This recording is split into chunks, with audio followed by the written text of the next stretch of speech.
안녕하세요. 여러분들의 법적인 궁금증을 아주 시원하게 풀어드리는 쾌변입니다. 오늘의 생활법률 아이템은 보이스피싱입니다.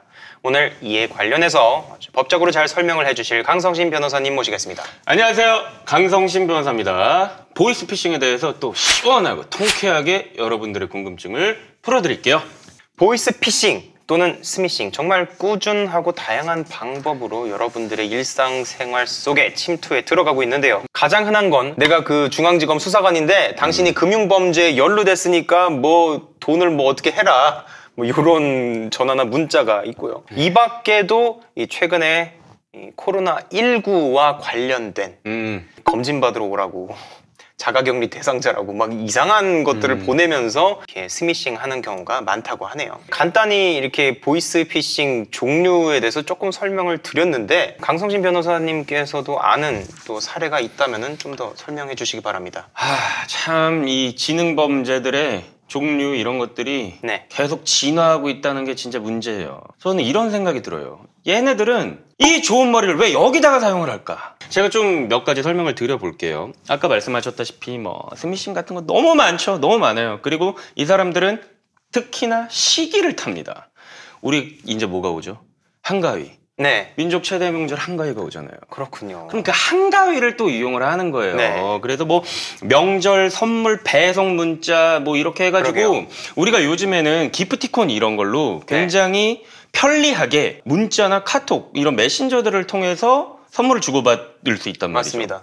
와! 네. 띵동! 와가지고 봤는데 남주 MC가 나한테 명절 선물을 보낸 거야. 네.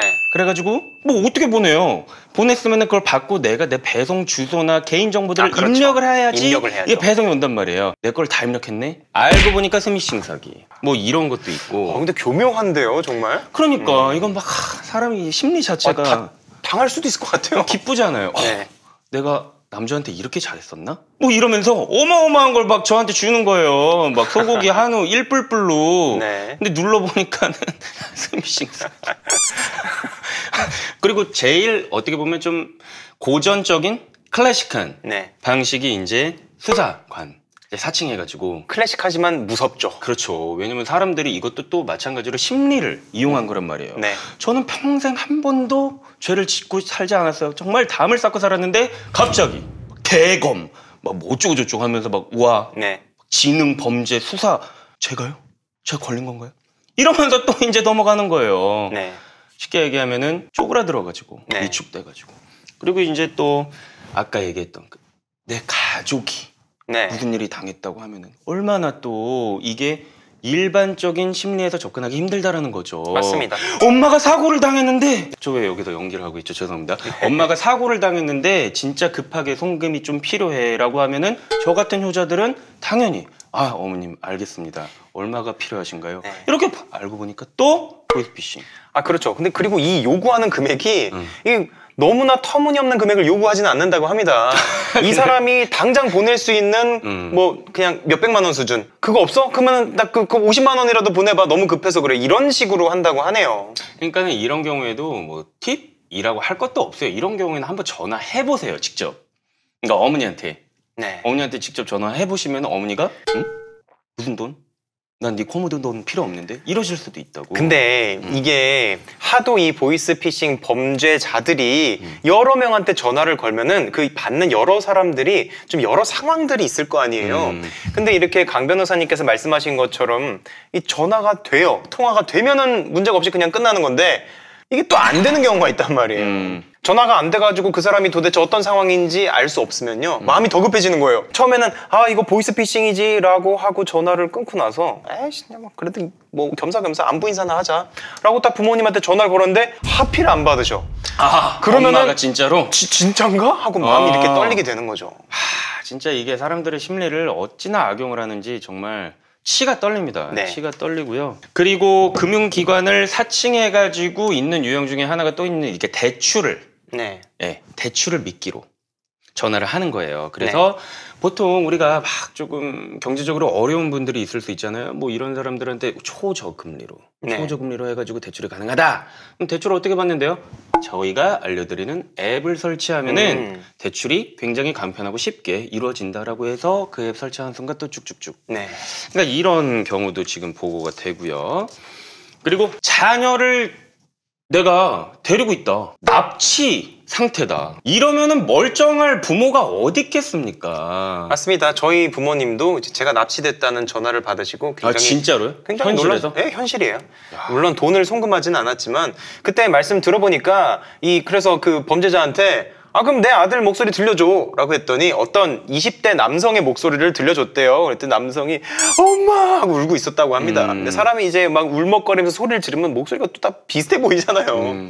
그래서 굉장히 이제 부모님께서 놀랐던 적이 있는데 아까 제가 말씀드렸던 대로 저한테 연락을 했는데 하필 제가 그 전날에 밤을 새가지고 자고 있었어요. 오전 중에. 그랬더니 부모님께서 이게 진짠가 라는 이 걱정을 하셨던 적이 계시죠. 진짜 이거는 정말 나쁜 거예요. 네. 진짜 나쁜 거고. 그리고 또 요즘에 이런 거 있어요.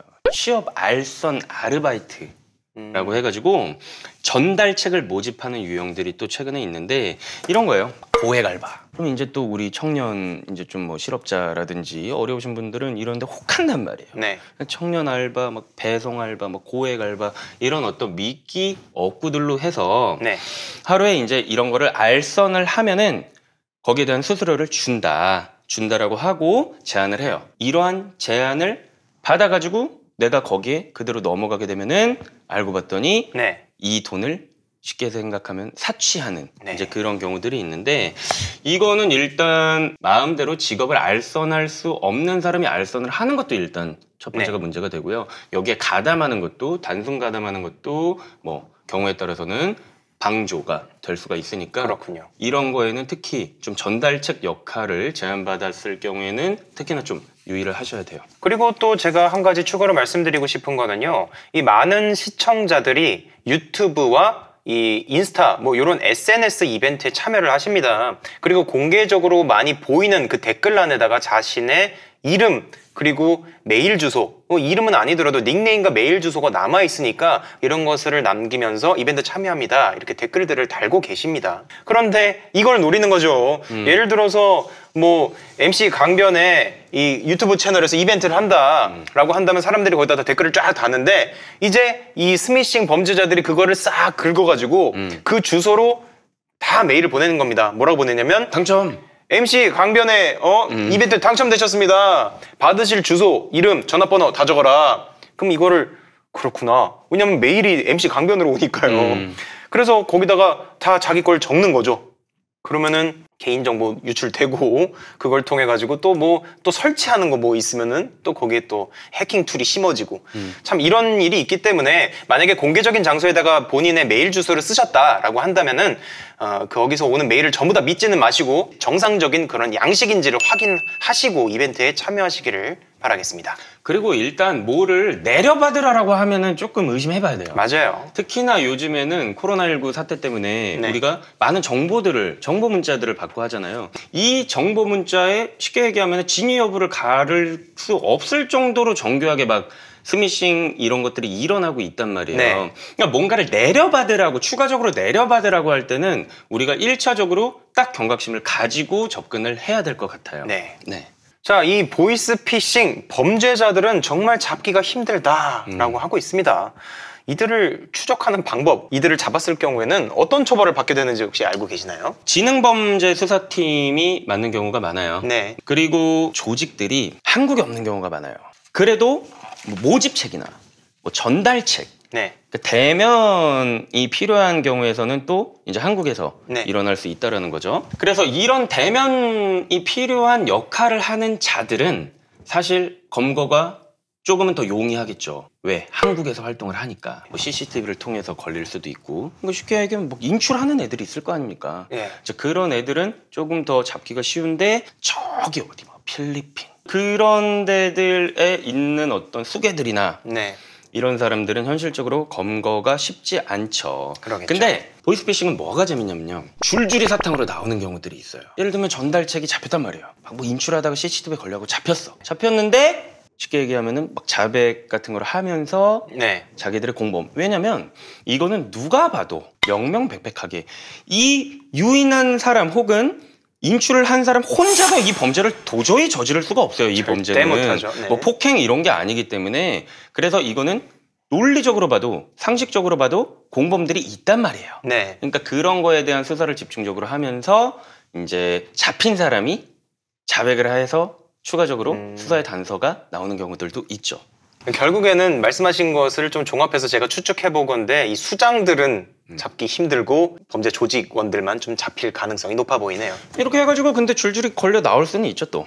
네, 그렇습니다. 그리고 처벌에 관해서는요, 이거는 뭐 아까 얘기했던 인출책이라든지 이런 단순 가담한 자, 그러니까 맨 밑에 있는 그 점 조직에서 제일 밑에 있는 자라고 하더라도 네. 자신의 행위가 네. 사기 범죄에 뭐 이용이 되고 있다라는 인식이 있으면 이거는 고의가 있다라고 보기 때문에 아하, 네. 네, 이거는 처벌을 받을 수가 있고, 실질적으로 보이스피싱 범죄를 보면은 사실 처벌의 수위가 높아요. 진짜 법정 구속이 되는 경우들도 굉장히 많고, 네. 아까 말씀드렸던 것처럼 이건 공범들이 많은 그런 범죄이기 때문에 네. 그리고 피해자들도 불특정 다수로 굉장히 많은, 아까 얘기했던 뭐 단순 폭행이라든지 이런 거와 다른 예. 유형 그리고 다른 죄질의 범죄라고 보기 때문에 상당히 중형이 선고되는 경우들이 많습니다. 그리고 막 보이스피싱 범행을 도운 경우 혹은 뭐 돈을 송금 받은 경우 그리고 체크카드를 다른 곳에 양도를 하거나 빌려준 경우 네. 이런 경우도 전부 다 범죄 맞아요. 행위에 해당이 되고요. 네.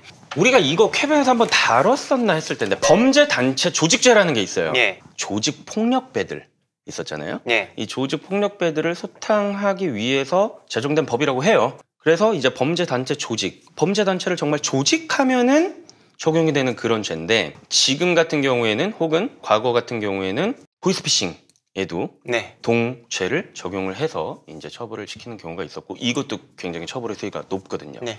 그리고 이제 최근에 또 이제 이 범죄가 수면 위로 많이 이제 드러난 게 네. 엠번방 사건으로 그렇죠. 해가지고 뭐 이제 이걸 적용하느냐. 네. 이제 그런 어쨌든 범죄단체 조직 가입 활동죄도 본 범죄에서 문제가 될 수가 있습니다. 주변에 보면은 억울하다라고 볼 수 있을 정도로 정말로 억울하게 이 보이스피싱 범죄에 연루되는 경우도 볼 수가 있습니다. 이럴 경우에는 어떻게 대처를 해야 되나요? 이 범죄 자체를 기획하고 조직한 사람이 아니라 정말 단순한 가담자? 그리고 네. 몰랐을 수도 있어요, 정말. 나의 행위가. 맞아요. 그냥 뭐 돈 뽑아오라 그래서 돈 뽑아다 준 거야.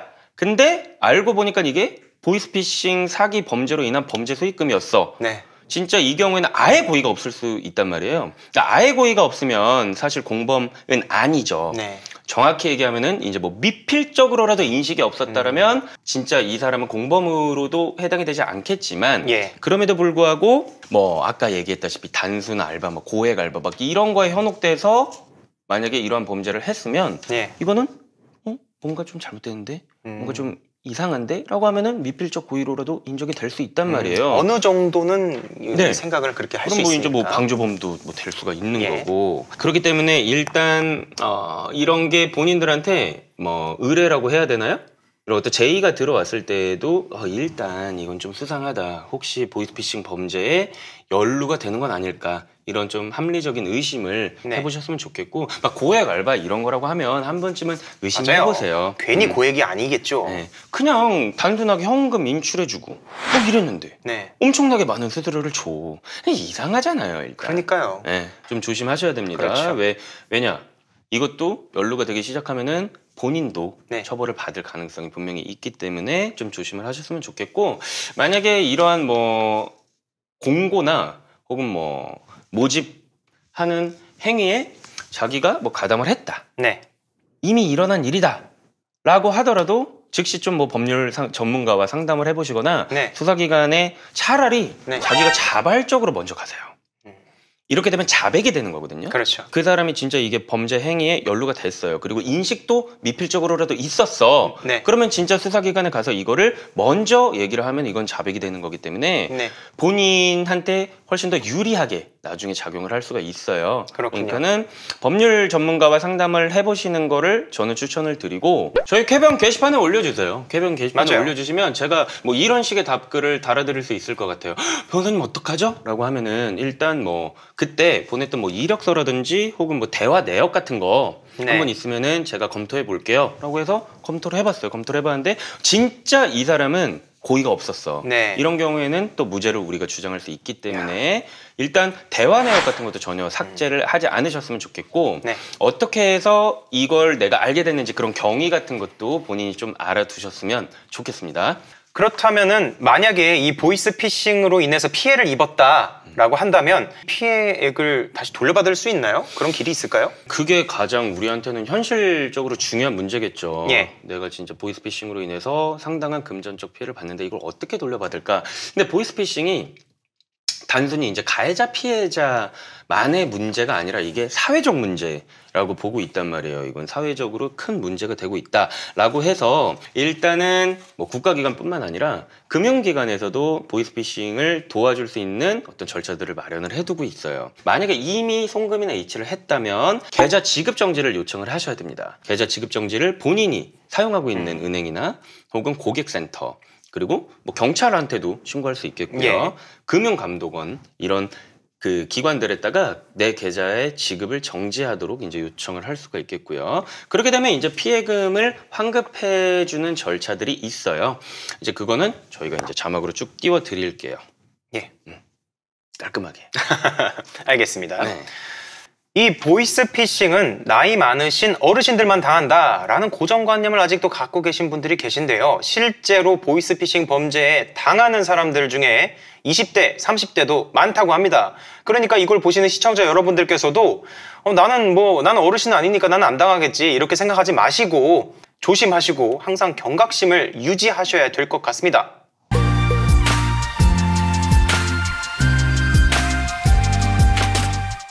네, 이렇게 오늘 쾌변에서는 보이스피싱에 관련된 여러 가지 얘기들을 강성신 변호사님과 함께 해봤습니다.